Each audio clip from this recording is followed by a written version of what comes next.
नमस्कार, news for nation देख रहे हैं आप। मैं हूं आपके साथ रश्मि। कहते हैं कि यूपी और बिहार के रास्ते ही केंद्र की राजनीति चलती है। ऐसे में अगर यूपी या बिहार की राजनीति में कोई बदलाव होता है तो इसका सीधा असर केंद्र की राजनीति पर देखने को मिलेगा।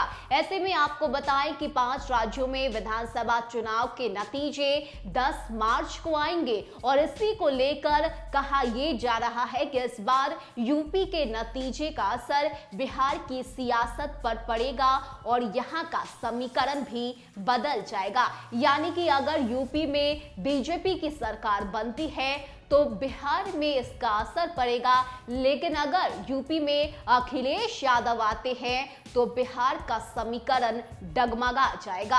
अब ऐसा क्या बिहार में हो रहा है और किस तरह से यूपी के कारण बिहार की राजनीति दांव पर लगी हुई है, इसकी पूरी जानकारी विस्तार से देते हैं और एक एक पहलू आपको समझाएंगे कि आखिर क्यों बिहार में समीकरण बदलने को लेकर लगातार बयानबाजी चल रही है और सरकार गिरने तक की बात कही जा रही है। देखिए हमारी इस स्पेशल खबर को और देखिए कि किस तरह से यूपी के कारण बिहार के समीकरण में, बिहार की सरकार में बहुत कुछ अब बदलने जा रहा है। 5 राज्यों के साथ पड़ोस के चुनाव परिणाम पर बिहार की भी नजर है, क्योंकि दोनों स्थितियों में यहां की राजनीति प्रभावित होने वाली है। भाजपा और सपा की हार जीत से प्रदेश का राजनीतिक एजेंडा बदल सकता है। अभी राजद और कांग्रेस के बीच दूरी बढ़ी हुई है। विधान परिषद चुनाव में दोनों के रास्ते अलग हो गए हैं। भाजपा जेडीयू खेमे में भी हलचल इसलिए है कि जेडीयू यूपी में स्वयं ही 26 सीटों पर मैदान में है। भाजपा के सहयोग से बिहार में मंत्री मुकेश सहनी का अस्तित्व ही दांव पर है, क्योंकि बिहार में सत्ता और भाजपा की महत्ता को नजरअंदाज करके यूपी की 55 सीटों पर वह चुनौती दे रहे हैं। ऐसे में यूपी के नतीजे का सबसे पहला असर उन्हीं पर पड़ सकता है। यूपी में योगी आदित्यनाथ सरकार की अगर वापसी हुई तो बिहार भाजपा का उत्साह जितना बढ़ेगा उतना ही विपक्षी खेमा हताश भी हो सकता है।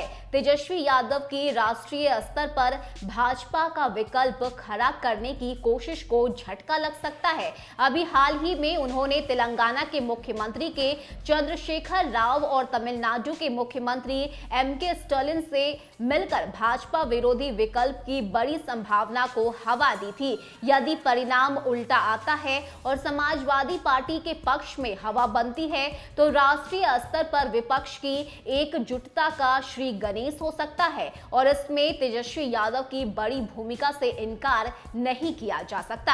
हालांकि बिहार में कांग्रेस के लिए तब भी अच्छा नहीं होगा, क्योंकि यूपी में पिछली बार सपा ने कांग्रेस के साथ मिलकर चुनाव लड़ा।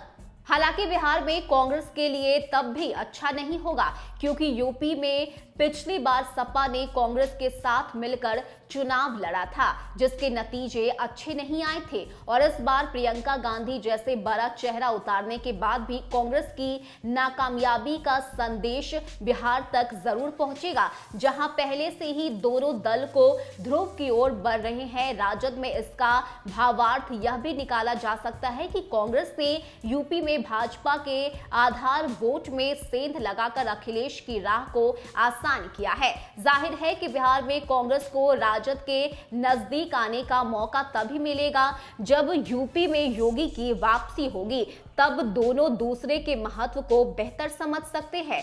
बिहार में भाजपा के सहयोगी रहते हुए यूपी में योगी सरकार और केंद्र की नीतियों को निशाने पर रखकर 55 सीटों पर प्रत्याशी उतारने वाले विकासशील इंसान पार्टी की राह में मुश्किलों का अंबार लग सकता है। भाजपा की वापसी हुई तो मंत्री मुकेश सहनी का तुरंत हिसाब किताब हो जाएगा। मुकेश का विधान परिषद की सदस्यता की अवधि मई में खत्म होने जा रही है। वोट बैंक का ख्याल रखते हुए उन्हें उनके हाल पर छोड़ा जा सकता है। ऐसा हुआ तो उन्हें मंत्री पद से हाथ धोना होगा, किंतु अगर यूपी में भाजपा की राह मुश्किल हुई तो बिहार में मुकेश सहनी के लिए परिस्थितिवश बीच का कोई रास्ता निकल सकता है। यानी कि यूपी में नतीजा कुछ भी आए, इसका असर बिहार की राजनीति पर देखने को मिलेगा। ऐसे में अब देखने वाली बात होती है कि यूपी में आखिर सरकार किसकी बनती है, क्योंकि 7 चरणों के वोटिंग समाप्त हो चुके हैं। लोगों ने